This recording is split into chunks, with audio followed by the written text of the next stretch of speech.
je te laisse introduire un peu l'historique de la ferme de Lazinay. Ok, bonjour à toutes et à tous. Donc voilà, moi je suis installé sur cette ferme depuis 1973. Donc ça fait un petit peu, 34 ans conventionnel et puis le reste en bio. Euh, donc oui, on a eu sur... alors la ferme elle fait 60 hectares et il y a 10 hectares de bois, 15 parcelles, donc il n'y a pas de grandes parcelles, enfin très peu. Voilà. Il y a eu des brebis à une Donc on a période. fait de l'élevage de brebis. Mm. Enfin, j'ai démarré au début avec de l'élevage bovin, 2 fois la brucellose, donc on a arrêté, on est parti en brebis. On a eu donc 250 brebis jusqu'en 2008. Et ça, c'était quand même un atout pour la ferme parce que du coup, on a des teneurs en matière organique qui sont quand même relativement satisfaisantes. Donc on a des sols Argilo-calcaire. argilo-calcaires, de coteaux et quelques fonds de vallée. Donc les fonds de vallée, ils sont menés différemment que les coteaux. On en parlera certainement un petit peu tout à l'heure. Bien qu'aujourd'hui, on a résolu le problème. Les fonds de vallée sont inondables. On est dans un secteur de captage d'eau de la Gimone. On est dans le cadre du pas de Gimone. Notre secteur de captage, il est à Beaumont-de-Lomagne. Il y a des gros problèmes de nitrate. Donc il y a beaucoup d'agriculteurs sur la vallée de la Gimone qui ont été encouragés à faire soit des réductions de phyto, soit du retour à la prairie naturelle, prairie humide. Et nous, on a acté pour le retour à la prairie humide. Donc, on ne pratique plus de couverts végétaux et de soja, maïs, sorgho dans ces terres de faune de vallée. Au niveau des 45 ans d'expérience dans les semis sous couvert de culture, il faut bien savoir que c'est surtout lié à la pratique de l'élevage. Et donc, tout depuis que je suis paysan, donc, j'ai toujours fait mes luzernes, mes trèfles sous-ensemencés, sous une céréale. Donc, c'était pas à titre de couvert, c'était pour la production. Mais la technique, c'est la même, quoi. Et ça fonctionne très très bien. Donc sur Au le- niveau des ateliers, donc, enfin, nous, c'est les grandes cultures. Culture de printemps, été, donc pois chiches, lentilles, laine, tournesol, sarrasin, c'est exceptionnel. Soja, on l'a arrêté depuis l'année dernière. Maïs population. Les cultures d'automne-hiver, c'est blé tendre biscuitier, parce qu'on a des contrats avec les moulins de Puy-Vert, et c'est assez intéressant. Le rendement est un tout petit peu meilleur, mais ce n'est pas le rendement que je cherche, c'est toujours la marge. Voilà, des trèfles et des luzernes. Et on a un atelier d'agritourisme. Alors on a parlé un tout petit peu d'élevage au-dessus, avant on avait des brebis.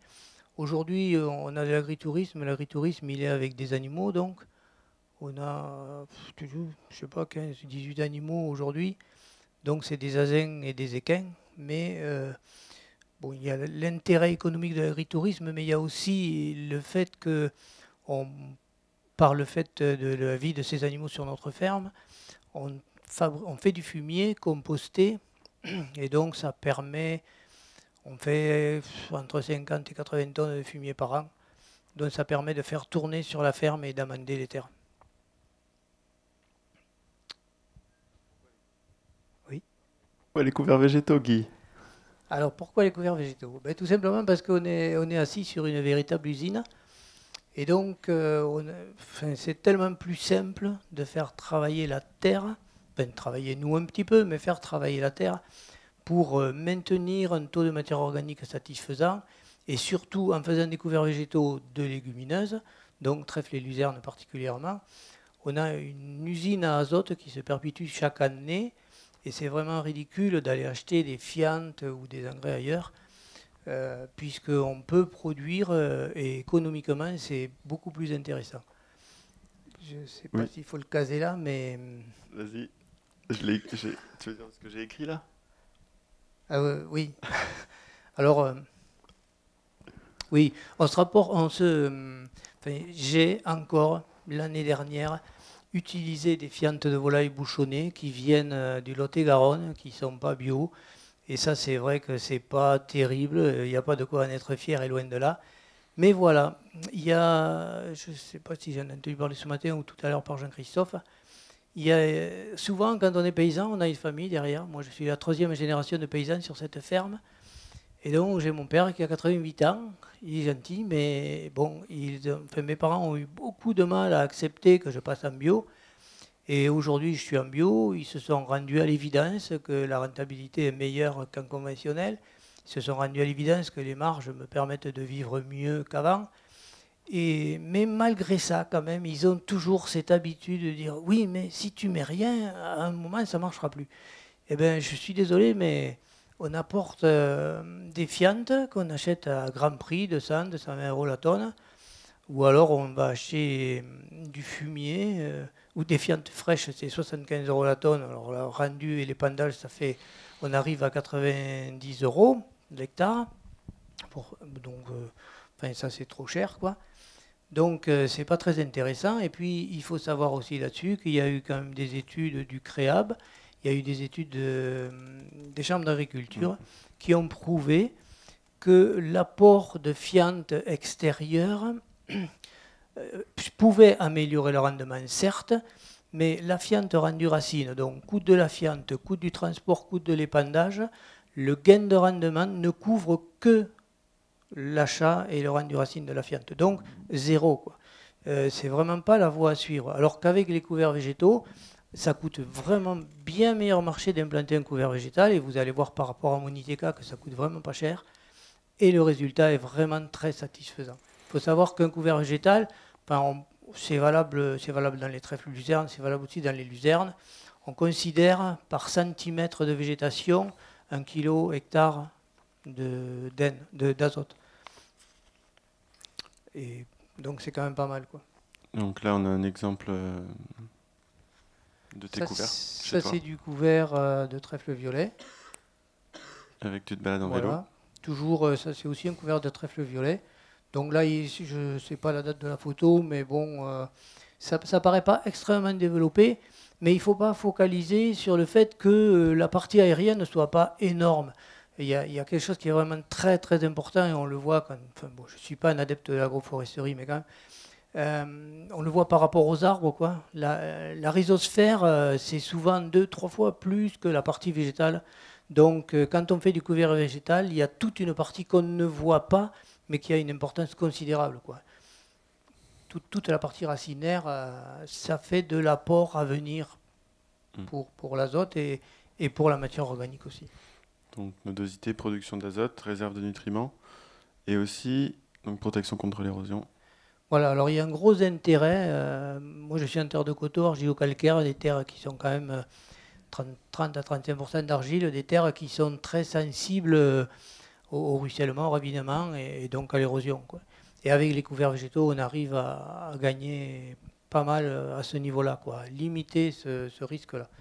Après, il y a un dernier critère dans le fait de faire des couverts végétaux, tel que je l'ai fait avec Moniteca, c'est qu'on gagne pas mal sur la protéine du blé. Alors ça a été décrié. Moi, ça fait 10 ans, enfin presque depuis que je suis en bio, que je fais des essais. J'ai fait des essais avec l'INRA, beaucoup avec le GAB. Enfin, merci aussi à mes collègues. Enfin, je vois quelques têtes, j'en vois une pas loin. Enfin, voilà, des Paul, Alain, Jean-Christophe.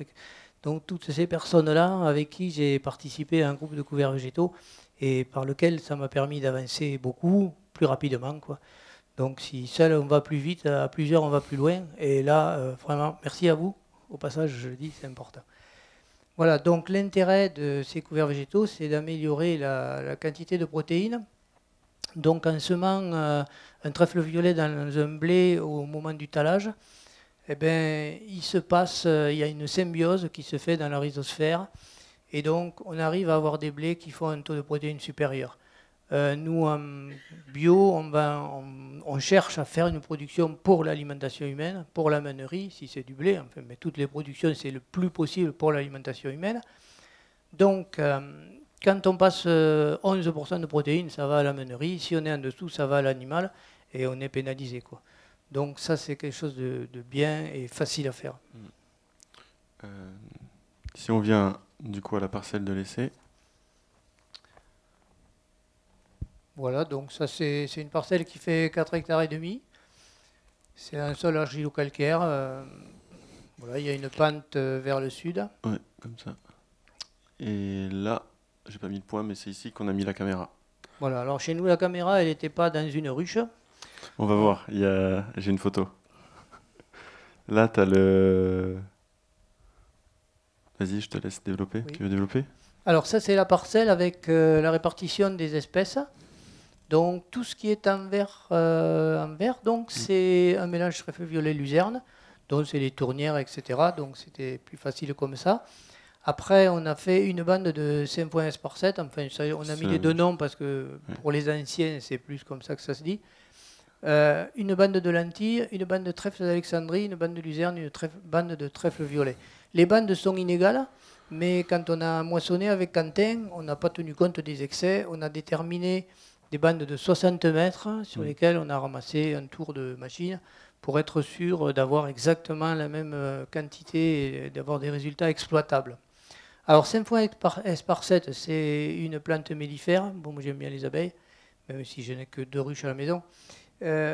Voilà, c'est une plante assez intéressante et qui est très bien adaptée au terrain argilo-calcaire. C'est pas toujours très facile à réussir. Voilà, c'est un peu nouveau pour moi. Les lentilles. Comme ça, tu peux parler aussi de la densité de semis en même temps. Oui, densité de semis, 65 kg pour le 5 fois S par 7. Les lentilles, alors l'objectif des lentilles, le blé était semé à la densité normale. Chez nous, c'est 180-200 kg.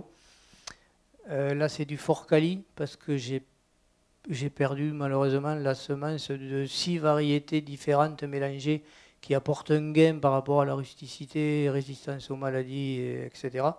Je l'ai perdu, on en reparlera peut-être un petit peu plus loin, je l'ai perdu parce que je me suis laissé envahir par une plante très désagréable qui s'appelle la luzerne lupuline ou minette. Et ça, c'est un cauchemar à trier dans du blé. Voilà l'explication pourquoi cet essai a été fait sur du fort quali.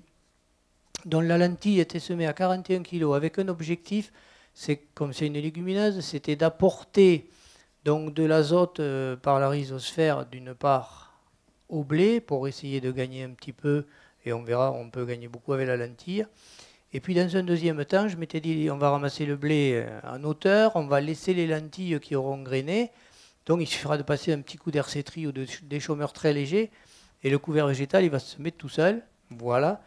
L'erreur manifeste que j'ai faite, celle qu'on a vue tout à l'heure avec Jean-Christophe, c'est que la lentille, elle n'aime pas du tout la concurrence du blé. Si le blé se met à densité normale, les lentilles, on n'en voit plus aucune. On va voir. Voilà. Le trèfle d'Alexandrie, c'est quelque chose qui marche très bien. Moi, j'ai eu des résultats excellents. Le trèfle d'Alexandrie, j'en ai fait des années avec de la semence qui vient de chez Jean-Christophe, qui marchait très bien. J'ai fait, enfin, bon, sans être glorieux, mais j'ai fait couramment entre 25 et 27 quintaux d'épeautres, de grands épeautres à l'hectare, avec du trèfle d'Alexandrie dessous. Une année, j'ai fait 27 quintaux d'épeautres, de grands épeautres, 27 quintaux hectare. Le trèfle d'Alexandrie était dessous. Alors, le trèfle d'Alexandrie, c'est un annuel, ça va très très vite. À la saison, au moment de ramasser l'épeautre, le trèfle d'Alexandrie fleurissait à 20 cm sous l'épeautre. Et donc là, on s'est dépêché de moissonner dès qu'on a pu. On a ramassé 27 quintaux de grands épeautres à l'hectare. Et un mois et demi plus tard, le trèfle d'Alexandrie avait continué de monter, fleuri, mûri. On a ramassé sur 6 hectares quelque chose. On avait ramassé 250 kg de graines de trèfle. Voilà. Bon, cette année, vous verrez sur les photos, le trèfle d'Alexandrie a été complètement raté. J'avais plus de semences, je l'ai acheté. Et j'ai certainement acheté un mauvais lot parce que vraiment il y avait 3 pieds malheureux. Oui, il y avait. Voilà. Le trèfle violet se met à 10 kg hectare. Donc celui-là, il y en a une partie qui est produite à la maison, une partie achetée, mais ça marche très bien. La luzerne, c'est toujours produit chez nous, enfin jusqu'à maintenant. On va voir des photos. Voilà. Et le mélange le mélange, c'est 5 kg de trèfle, 5 kg de luzerne. Et ça, bon, je ne dis pas que c'est la voie royale, mais en tout cas, c'est quand même pas mal. Et comment semer du coup dans les céréales? Et alors comment semer? Moi je suis un adepte d'une situation un peu particulière. Vous n'allez pas voir des outils très beaux chez moi, parce que c'est vraiment de la ferraille, mais ça fonctionne. Donc du coup, tu as essayé de l'embêtrie, de l'âme seule, mais écrouteuse plus semoir à soc, on va voir. Oui, voilà. Donc oui, alors, bon, après, je ne détiens pas la science infuse, il n'y a pas un système qui marche tout le temps et tous les ans. Ça, il faut bien le garder. De l'embêterie, j'ai fait ça, j'ai essayé plein de fois avec vraiment pas souvent de réussite et ça me désolait beaucoup. Le de l'embe seul, c'est très incertain parce que si la météo vient pas à propos derrière, bon, il n'y a pas du tout de couverture de la graine et ça c'est pas très bien. Et après, ce qui marche bien depuis des années chez moi, enfin en tout cas depuis que je suis en bio, c'est l'écrouteuse et le semoir. Vous allez voir, c'est un montage. Bon, les jeunes modernes, ils disent oh là là, c'est que la ferraille, mais en tout cas ça marche, vous verrez. Et alors pour dire que on ne doit pas dire ça c'est pas bon, j'écarte définitivement. Cette année, bon, comme d'habitude, j'ai semé avec mon écrouteuse et mon semoir. L'année était particulièrement humide. Il y a une parcelle en particulier où je ne pouvais pas rentrer à cause de mouillère. Enfin voilà, je ne pouvais pas passer avec l'écrouteuse semoir parce que j'abîmais trop. Donc je l'ai laissé et je suis passé juste avec de l'embe et les trilles derrière. Et exceptionnellement, cette année, eh ben, c'est plus joli. Enfin, largement aussi joli. Aujourd'hui, on ne sait plus lire, il n'y a plus de différence. Mais c'est quand même très joli cette année au Delem. Et je pense qu'au Delem, il faut une année pluvieuse. Une année sèche, c'est plus compliqué. Voilà, je vous laisse regarder les images peut-être. Oui, ça arrive juste. Pour voir un itinéraire technique en bio un peu plus classique et pour cadrer pareil, comme on a fait avec Jean-Christophe, l'itinéraire technique de la céréale. Donc il y avait un précédent lentilles-blé qui a fait 8 quintaux de lentilles et 8 quintaux de blé en mélange à 15 de protéines. Donc ça c'est des contrats... C'est avec Calisol. Moi je travaille avec Calisol, je n'ai pas de capacité de stockage. La seule chose que je stocke c'est mes semences. Juste une précision à ce moment-là par rapport à ce qu'a dit Jean-Christophe tout à l'heure. Mes semences, je stocke tout en big bag. Et pour protéger les charançons, parce que ça peut quand même venir être un problème. Alors on n'a pas trop de problèmes en bio. C'est vrai que si les plants sont sains, ben, je crois que le grain est plus sain. Et le charançon c'est comme tout, on le voit dans la nature aussi. Les prédateurs ils vont plus facilement sur un animal qui est déjà malade qu'un bien bénin, comme on dit, quoi. Donc c'est pareil pour le blé. Mais moi j'ai une pratique, je mets dans tous mes big bags, je mets une petite branche de laurier sauce. Et c'est vrai que c'est une odeur caractéristique et ça vraiment, depuis que je fais ça, j'ai vraiment pas de problème de charançon, ou exceptionnellement. Précédent, c'était lentilles blé, donc là c'était du blé Valbona, blé de printemps et de la lentille verte. Bon, les rendements, ils sont peut-être pas très éloquents. Le rendement du blé, bien sûr, ça paraît pas énorme. Mais bon, il se vend quand même 450 € la tonne. Et c'est là qu'on voit l'impact de la vie en symbiose du blé avec la lentille, qui permet des taux de protéines très élevés. Bon, il faut savoir là que la densité du blé est très faible par rapport à la normale. Après, sur l'itinéraire, donc, alors moi, je travaille beaucoup la terre. Oui, désolé. Mais bon, après, ça se discute. Hein. Donc, overcrop. Après, un déchômeur à disque très léger, fabriqué maison, à l'avant du tracteur, un cultivateur à ailette derrière. Donc, c'est jamais profond. C'est 8 cm, une dizaine, voilà, pour essayer de scalper vraiment tout ce qui peut nous gêner. Alors ça, c'est valable derrière une culture comme la lentille, derrière... Enfin, on déchaume beaucoup derrière les tournesols, derrière les sojas, etc. Bien sûr, mais on ne déchaume pas sur un blé où il y a eu un couvert végétal. Non, ça c'est vraiment l'ITK de l'année, ce qui a été réalisé. Voilà, c'était l'ITK de l'année des lentilles. Après un deuxième déchaumage avec des disques à l'avant toujours, chisel à l'arrière, cette fois c'est pour aller à peine un peu plus profond. Dès qu'il pleut, moi j'ai cette habitude de passer les trilles durant l'été. Je la passe comme ça, mais je la passe aussi sur les couverts. Ça fait naître énormément de raies gras. Moi j'ai des terres à raies gras. Et ça fait naître des raies gras et on repasse un coup des trilles. Et ça m'arrive de passer 3 fois les trilles dans l'été. Les trilles, ça coûte vraiment rien à passer, quoi. C'est un outil qui ne fait pas tirer. On met 10 minutes, même pas, pour faire un hectare.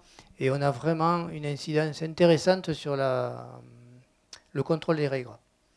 Après, cultivateur avec des cœurs. Voilà, semis c'est en combiné. Herse plate à l'avant, vibro, col de cygne. Alors, comme je passe beaucoup et que j'aime beaucoup travailler la terre, et bien chaque fois que je peux, je fais des combinaisons d'outils, quoi. C'est des outils qui sont tout moches, quoi. Personne n'en voudrait. Ça vaut 120 € la tonne. Mais en tout cas, ça fait son boulot. Voilà. Le blé, c'est du fort quali, vous voyez, 187 kg hectare. Et le traitement, c'est vinaigre. 33 centilitres hectare mélangé à 33 centilitres d'eau. ça marche pas mal. Sitôt le semis, étrille cultivateur. Alors là, c'est pareil, c'est combiné. Le cultipacker, pardon. Le cultipacker, il est attelé à l'étrille. Un petit tracteur et vogue à la galère. Du coup, on passe en 2018. Ouais. Donc là où il y a eu les fientes. Oui, donc ça, c'est sur le blé de cette année. Allez. Voilà, donc Les voyez, prix. pour se rassurer, voilà. Mais c'est ridicule, Mais bon, hein, parce que là, j'en veux plus. Donc j'avais Euh, apporté des fientes, ça coûte cher, mais on n'y gagne rien du tout. une étrille en mars. Voilà, donc le Le blé, semis. là, il a été étrié au mois de mars. Cette année, un seul passage d'étrille, parce que le temps n'a pas permis d'en passer plus, mais en général, c'est 2, 3 passages d'étrille et 1 ou 2 passages d'écrouteuse. Et donc, le semis du couvert, c'est fait, voilà, avec ce genre d'outils. Donc la date, c'était... Très stable, je cours derrière, donc c'est pas très stable. Bah, Ah, c'est pas très joli, mais ça coûte rien du tout, parce que le col de cygne fabriqué maison, ça fait déjà 20 ans ou plus, donc ça coûte pas grand-chose. Le semoir, alors là, c'était celui de mon père, il doit avoir 50 ans. Et donc, ça, en fait, le coût de la traction, c'est celui de l'écrouteuse. Et c'est tout. Voilà. donc ouais, Euh, ça foisonne devant un peu alors, pour. l'écrouteuse, elle foisonne un peu, elle désherbe un tout petit peu. Et derrière, on sème relativement précis avec un semoir à céréales. Je profite de cette photo pour parler d'un truc très particulier. Bon, les constructeurs, ils s'en foutent royalement, mais n'empêche que ça marche. Cette écrouteuse, si vous regardez bien, elle est modifiée. Donc, il y a... oui, pardon. Sur le rouge. Le rouge, c'est là. Oui. Donc, il y a le balancier qui tient les 2 étoiles, là. Voilà, et le support, oui. Et après, il y a le balancier ici. Donc, il faut savoir que moi, j'ai énormément de terre à cailloux. Quand on prend un caillou, il vient se loger ici. Donc, sur cette étoile-là, il monte, là, il est chassé, il part vers derrière. Mais l'étoile de derrière, quand on a un caillou qui se coince là, il fait le tour, il vient se coincer là devant. Si on ne regarde pas régulièrement derrière, on s'aperçoit qu'on arrache pas mal. Et voilà. Alors, ce qui arrive de temps en temps, c'est quand on en a marre de descendre, sortir le caillou, on recule. C'est la raison pour laquelle, vous voyez, ce bras, il est tordu. Donc, j'ai fait cette modification ici. J'ai rajouté un morceau de fer. Et le fer, c'est pas du beau, c'est du bandage de charrette ancienne. Mais peu importe, c'est un fer plat. Ici, il y a un angle de 45 degrés. Voilà. Et au-dessus, il y a un autre morceau de fer qui monte avec pareil un angle. Ce qui fait que le petit caillou, là, s'il part pas ici, après, il monte. Et quand il arrive là, eh ben, il part et il saute. OK? Voilà, ça, c'est rien du tout, mais c'est une modification qui est vraiment intéressante. Moi, je fais des hectares et des hectares sans jamais m'arrêter et sans bloquer une seule étoile. Et j'ai fait une démo grâce à Alain, je crois, il y a quelques années, il y a 2 ou 3 ans, pour un groupe d'agriculteurs charentais qui était venu dans le Gers. Et ils ont été épatés parce qu'on a été, bien sûr, je ne les ai pas mis dans les meilleures conditions. J'ai été sur un site gallo-romain où vraiment c'est des cailloux partout. Et ils étaient épatés, quoi, parce que vraiment, on passait dedans et jamais savouré du tout. Du coup, bon, il y en avait qui étaient pressés, ils sont partis assez vite. Quelque temps après, ils m'ont rappelé pour me demander des photos, des côtes. J'ai envoyé les photos et les côtes, et il y a des braves gens partout. J'ai reçu 2 bouteilles de Pinot. Voilà, pour la petite histoire. Mais il faut échanger, hein. Tout seul, on ne va pas loin, hein. Franchement, si j'ai dit tout à l'heure merci à Paul, à Jean-Christophe, à d'autres, et Alain, et il y en a d'autres qui sont peut-être pas dans la salle ou que je n'ai pas vu, mais vraiment, c'est important, quoi. Et en bio, alors ce matin, il y avait beaucoup de jeunes, ils sont partis, c'est dommage, mais franchement, en bio, il y a une solidarité qui s'est complètement perdue, le conventionnel, et ça, c'est vraiment le sel de la vie, quoi. Voilà. Ça, c'est. Ben, nous, on n'avait pas de. Enfin, la ruche n'était pas au bon endroit chez nous. Donc, on a fait avec Quentin un épouvantail pour cacher notre petite caméra, là. Voilà. Donc ça a donné quelques petits problèmes, vous allez le Et voir. on a eu des problèmes pratico-pratiques un peu plus tard. C'était exposé au vent. Bref, là c'est pour Voilà. vous montrer quand même la qualité de la caméra qui chope des guêpes au vol. C'est quand même pas mal. C'est notable. Et donc on va partir sur la vidéo que tu vas commenter en live. Ouais, ben voilà. Donc, là, Donc on voit le chapeau, il est à l'ombre, hein. oui, on voit un peu le chapeau. Alors, on a eu des problèmes vraiment avec le chapeau. Voilà, voilà. Donc là, la culture se développe gentiment. Donc là on va voir bientôt le semis. Donc ça avance, je ne sais pas trop la date. Hop, là, on a semé. C'est semé déjà? On a semé les bandes, ouais. Donc Ah en ouais. face, en face, il y a l'esparcette, le Oui, sainfoin, après donc la lentille, tout ça. Ouais, l'esparcette, elle est il y a par il y a des là. petits Après, problèmes. on a la lentille, trèfle d'Alexandrie. C'est la terre qui tombe. Mais on note le décalage avec la vidéo précédente où on n'a quand même pas le même type de sol, donc un argilo-calcaire à 2% de matière organique. Mais voilà, quand même assez séchant. C'est pas la même variété de blé aussi. Bon. Voilà, là on voit le blé qui commence à monter, à épier. Donc vous verrez pas tout. Vous allez voir. Alors il a été grêlé à 65%, Ouais. reconnu par les experts. On n'a pas les photos sitôt Il la y a un grêle parce problème que de... voilà, la grêle a tourné le chapeau. Enfin, il y a eu plusieurs problèmes avec le chapeau. On a un peu travaillé du chapeau. On a fini par l'enlever, je crois. On l'a attaché derrière, Ah enfin ouais. voilà. Donc ça pousse un petit peu. On remarque que ça se salit pas mal. Il y a de la faux avoine qui commence à sortir. Puis tout d'un coup, elle disparaît. Puis, un peu plus tard, parce que j'ai une essimeuse. Une estimeuse maison. Alors oui, là aussi, c'est une essimeuse maison électrique avec une génératrice à l'arrière. Et donc 4 moteurs électriques sur 7 mètres. Et ça fonctionne. C'est beaucoup moins cher. Là, il y a eu les piles qui ont coulé, donc on a loupé 10 jours. Voilà. C'est là qu'il y a eu la grêle. Et là, il s'endort. Là, il fait chaud, là. Et oui, oui, progression, c'est la chaleur. Là, il fait chaud.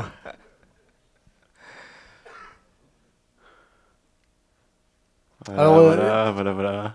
au Hop là. passage, pour les images, c'est un truc qui marche pas mal, hein, pour ceux qui n'auraient pas goûté. Mais il faut souvent passer 3 fois, quoi. Il faut pas croire qu'on a essimé une fois, puis on s'en va à la pêche, quoi. Ouais, c'est pas du tout ça. Donc là, on voit quand même un peu de verdure. Oui, il y a aussi d'autres plantes indésirables, hein. Mais la particularité du bio, c'est d'accepter de vivre en harmonie avec quelques plantes qui ne sont pas des plantes Donc cultivées. on voit que tu prends de la paille. Ouais, Voilà, pour- donc j'ai toujours un élevage, donc je ramasse ma paille. Ouais. Alors on voit peut-être pas, mais après le ramassage de paille, j'ai passé les trilles.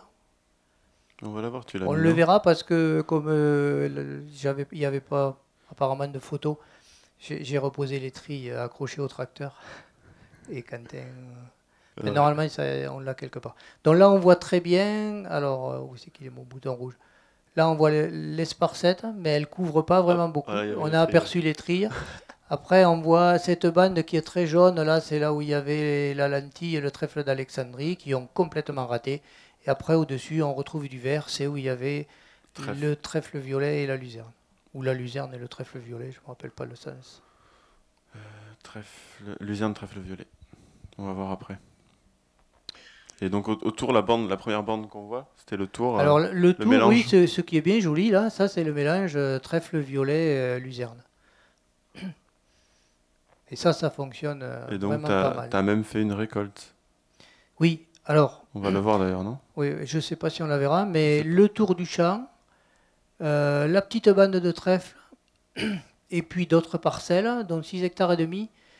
Et j'ai récolté, je l'ai marqué quelque part, je ne sais plus, mais enfin on le verra. J'ai Oui, récolté des graines pour pouvoir semer des couverts l'année prochaine. 300 kilos. Voilà, 300 kilos. Ouais, il a pas Et fait ça, loin. c'est assez intéressant.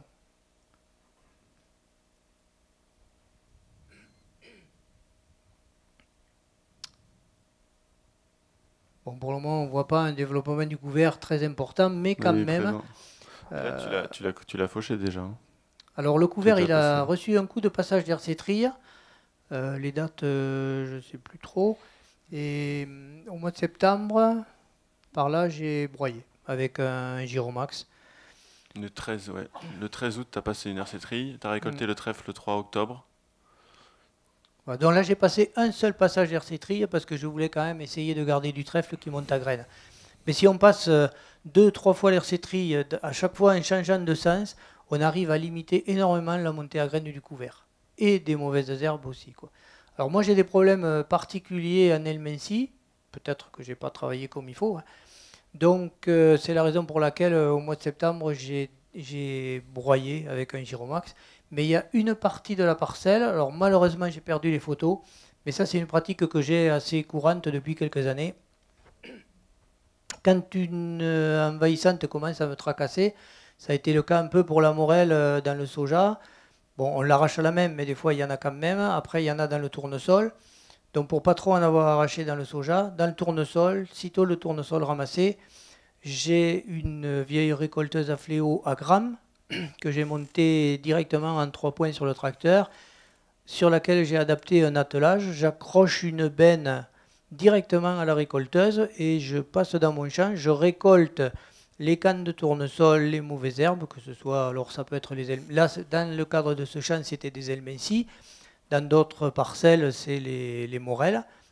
Et donc, je les exporte sur un côté de la parcelle s'il n'y a pas d'espace libre plus loin, sans ça sur un espace, une friche ou quelque chose comme ça, où je les composte.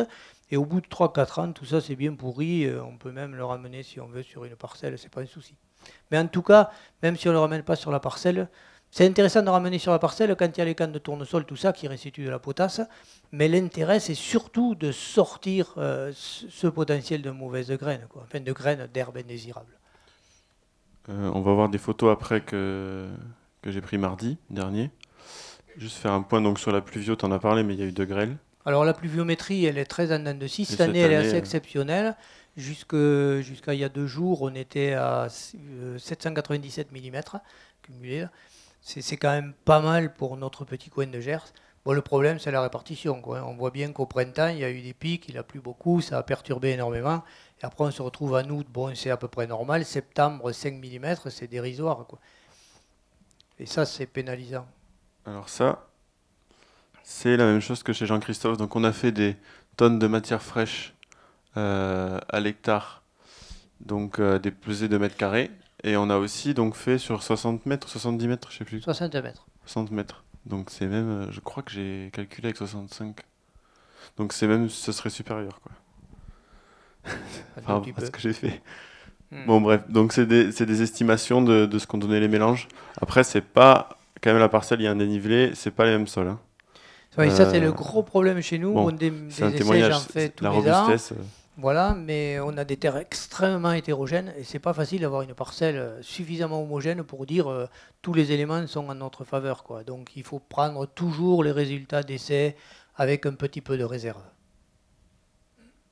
Voilà, donc on voit quand même que, on va le voir avec les photos, le trèfle et la luzerne se dégagent.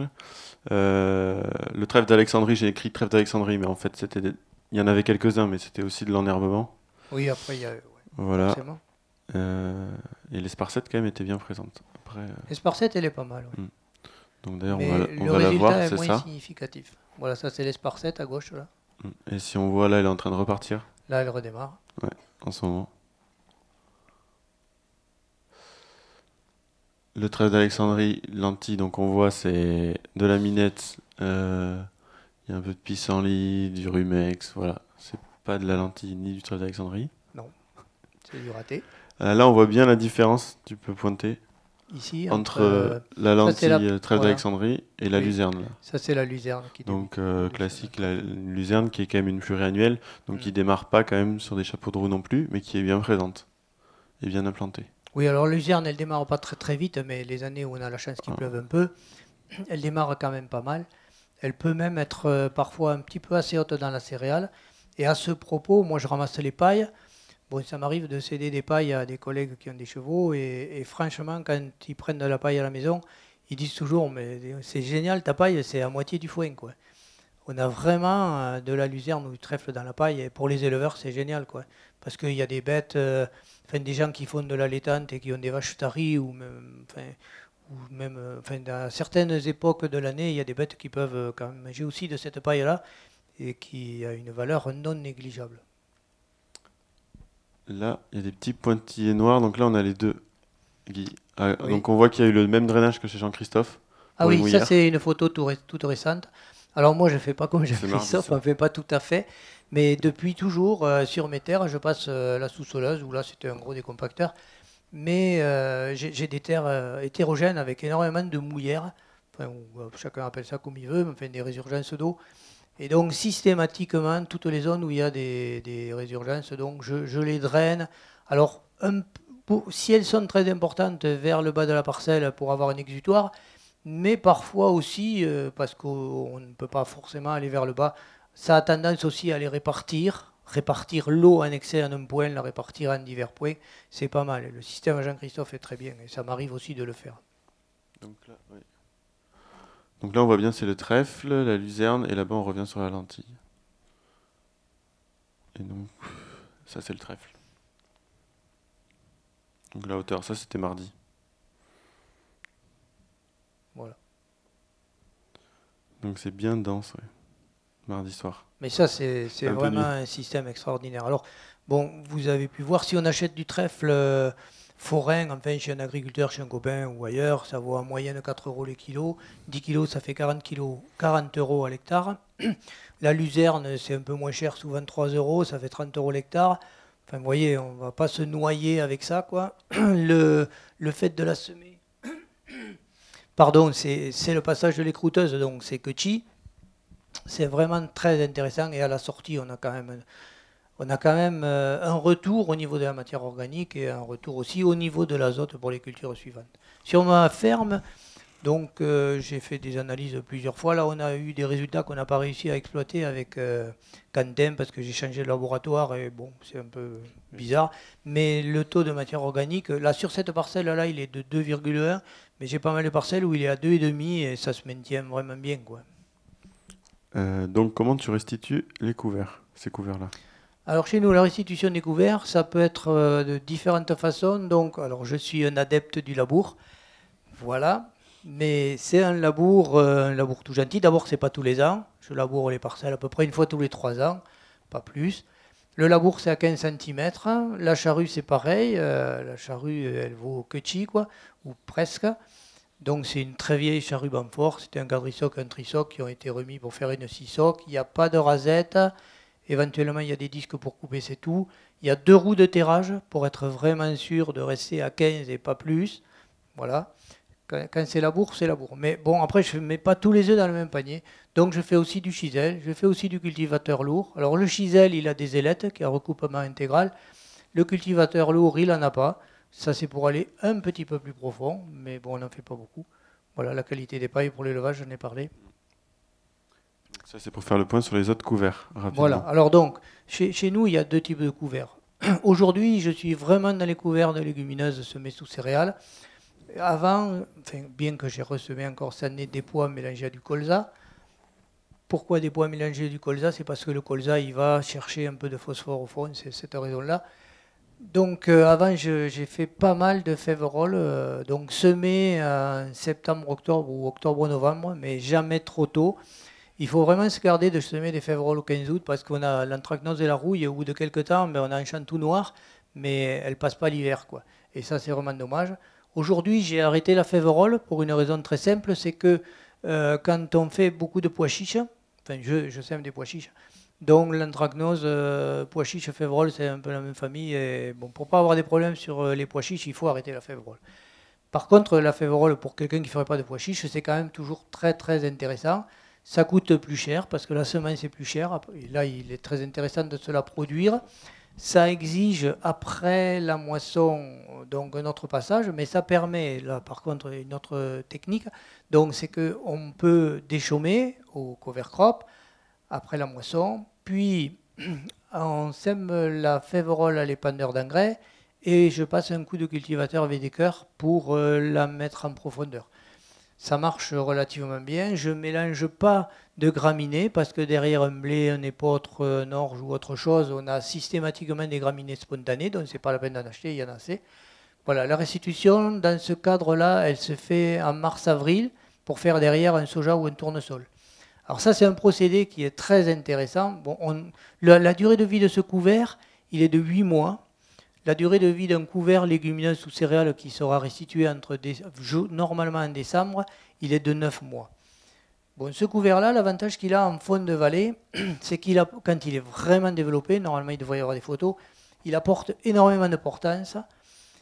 Il aide un petit peu à l'infiltration de l'eau, mais il aide aussi à autre chose, c'est qu'au moment, au printemps où ça démarre, quand on a une féverole qui fait 1,20 m, 1,50 m de haut, c'est une véritable pompe, quoi.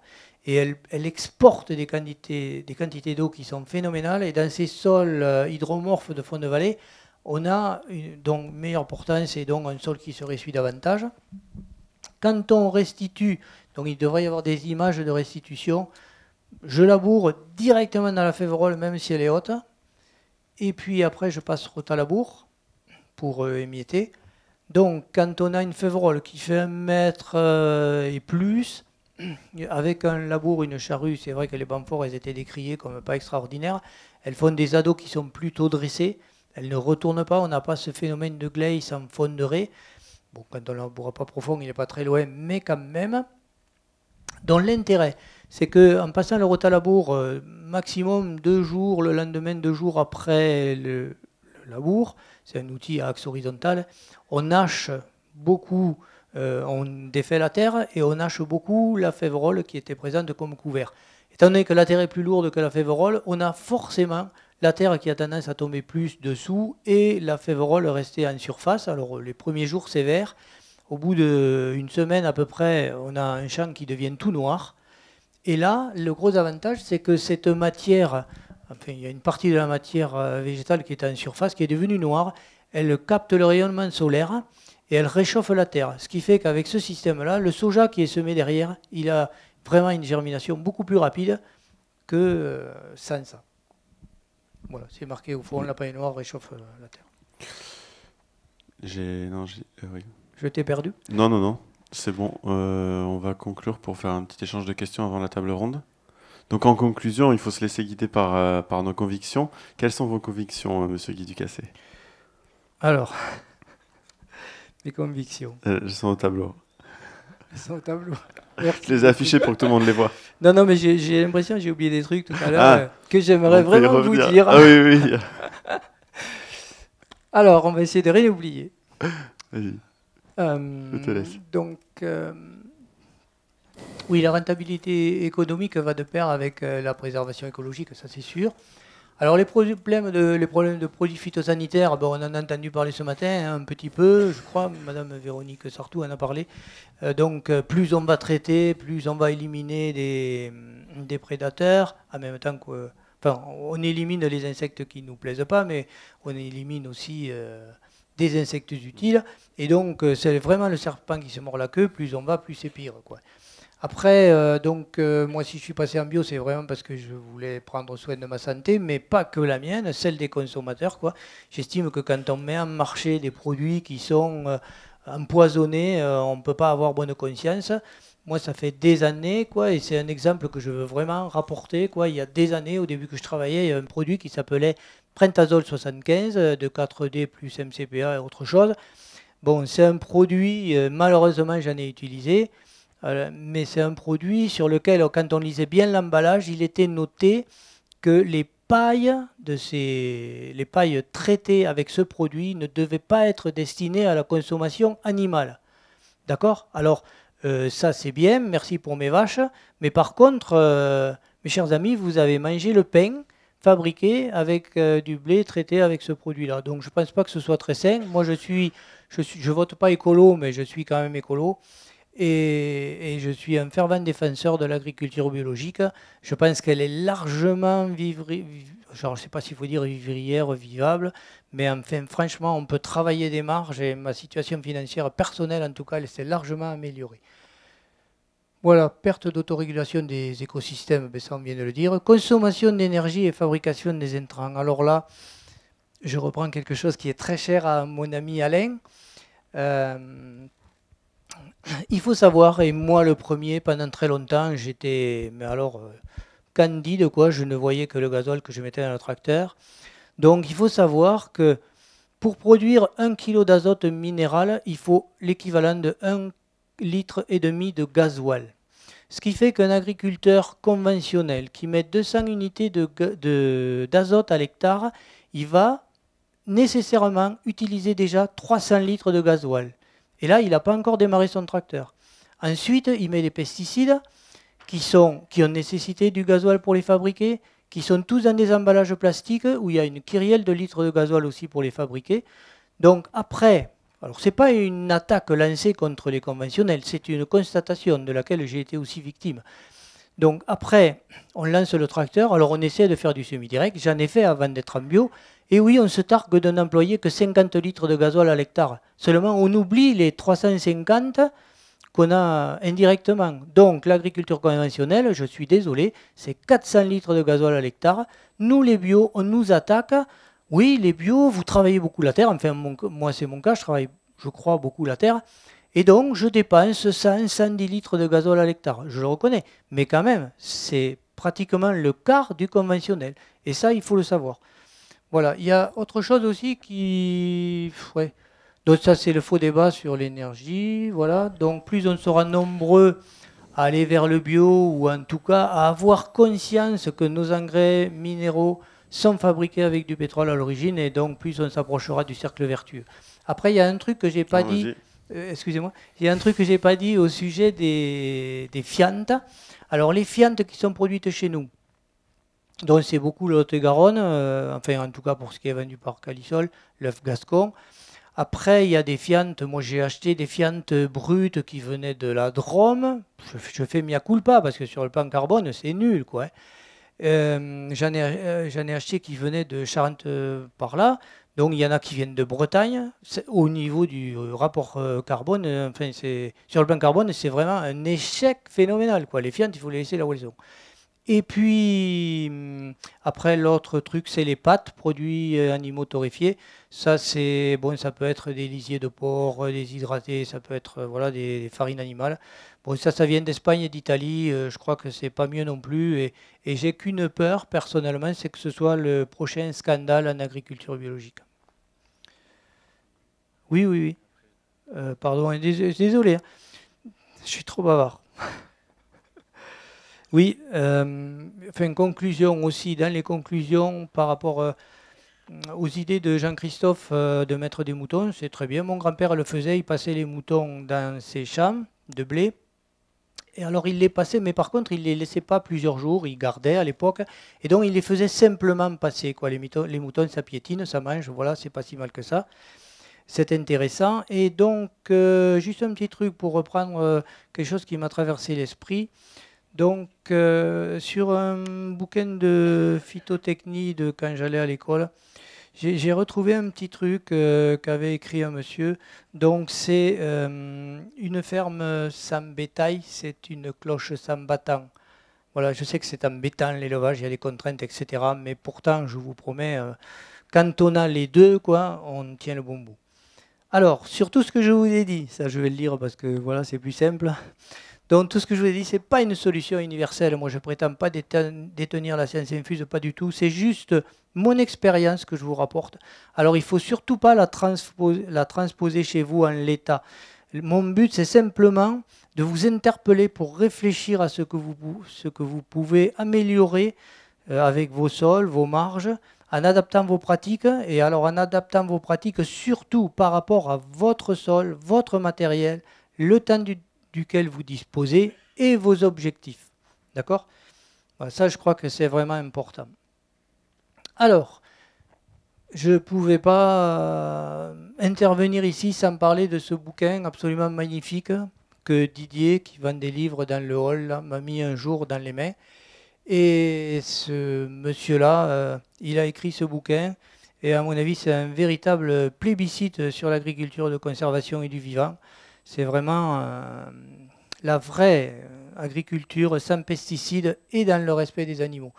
Il coûte 19 €, mais franchement, c'est un livre qui vaut vraiment le coup de lire parce qu'il y a plein de... C'est aussi un rapport d'expérience, hein, mais c'est vraiment très très intéressant à lire et ça ne peut que vous enrichir. Les 19 €, ils sont vraiment très très bien placés. Je crois que ça y est à peu près. Il y a un petit truc, oui, pour les gens qui ont tendance à critiquer le bio, critiquer parce qu'on va chercher on revient à des idées un petit peu anciennes, on revient chercher des outils qui sont, enfin, qui paraissent obsolètes aujourd'hui. Eh ben, il y a M. Michel Crépeau, maire de La Rochelle, c'est d'ailleurs écrit dans ce bouquin, c'est pas de moi, hein, qui a dit... qui a parlé du progrès et qui a dit le progrès, c'est une tradition qui se renouvelle. Donc, moi, je dis à tous les agriculteurs bio, surtout, n'ayez pas honte de ressortir des vieux outils, n'ayez pas honte de ressortir des techniques anciennes. Il y a vraiment beaucoup de sagesse dedans. On en parlait à midi avec les personnes avec qui j'ai mangé. J'ai la chance d'avoir gardé des bouquins de mon oncle qui a été en 1935 par là élève à l'Institut Saint-Christophe de Masseube. Dans ces bouquins-là, il y a des pratiques qui étaient attraction animale avant et qu'aujourd'hui on remet à l'ordre du jour avec des moyens plus modernes mais qui sont quand même relativement efficaces. J'ai 2 minutes. C'est juste pour que vous ayez une petite idée de l'Uluberlu qui parle. Parce que voilà, donc je suis dans les couverts, bon j'ai 64 ans, ça fait longtemps que je suis paysan.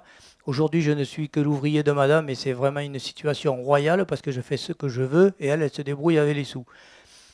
Mais voilà, donc j'ai l'intention, parce qu'il y a toujours des choses à faire et on n'aura pas une vie assez longue pour avoir tout testé et avoir concouru à essayer d'améliorer des systèmes. Voilà. Donc je fais aussi du maïs population, parce que c'est intéressant de préserver ces espèces-là. J'en parle pas parce que ça serait trop long. Mais par rapport à ce maïs population, j'ai fait des essais de binage. Alors moi je travaille beaucoup la terre, c'est vrai. J'ai fait des essais de binage, du maïs semé à 1,20 m, biné à traction animale. Et ben, avec très peu de fiente, un passage d'eau, 34 quintaux à l'hectare, c'est déjà pas si mal que ça. Cette année, c'était du maïs population dans lequel je devais faire des haricots. J'ai pas pu semer les haricots à cause de la météo, dont le maïs était semé beaucoup plus loin, malheureusement à 1,70 m de rang et 11 cm de pied. Le rendement, il n'est pas terrible, mais il a été inondé, enfin, etc. On n'a fait que 15 quintaux à l'hectare. Par contre, c'est du maïs qui a été biné 1 ou 2 fois avec le tracteur tant qu'il était petit. Après, il a été biné à traction animale. Après, il a été biné avec un tracteur vigneron. Enfin bref, il a été biné 8 fois. Et vraiment, ça permet de garder la terre vraiment propre. Il est biné et buté. Et je pense que c'est un bon système. Donc, l'année prochaine, enfin cette année, je vais faire des essais de semis de tournesol et de maïs semés à 1,20 m pour être entretenu avec un vigneron. Et je vais en faire aussi sur des trèfles violets, donc sur la parcelle de référence que vous avez vue, la partie la plus en hauteur. Je vais y semer du maïs et du tournesol à 1,20 m, mais sans labourer, en travaillant uniquement avec un chisel léré de semis, un peu comme un striptil, quoi, mais je n'ai pas de striptil, je ne vais pas en acheter. Donc uniquement travailler les raies de semis et après semer mon maïs et mon tournesol et laisser au milieu une bande de trèfle mélangée à de la luzerne de 50 cm qui va rester pendant toute la période de végétation du maïs. Donc je vais adapter un petit rouleau faca derrière mon cultivateur qui sert de bineur et chaussée, pour biner et chausser. Voilà, on va essayer. Donc peut-être je ne gagnerai pas beaucoup de sous, mais en tout cas j'aurais essayé de participer à concourir à améliorer des choses et à voir ce qu'on pouvait vraiment faire et jusqu'où on peut aller pour améliorer sans perdre trop d'argent ou continuer de bien gagner sa vie, voilà, et amener ses idées à terme. Voilà, je vous remercie de votre attention. Merci Guy.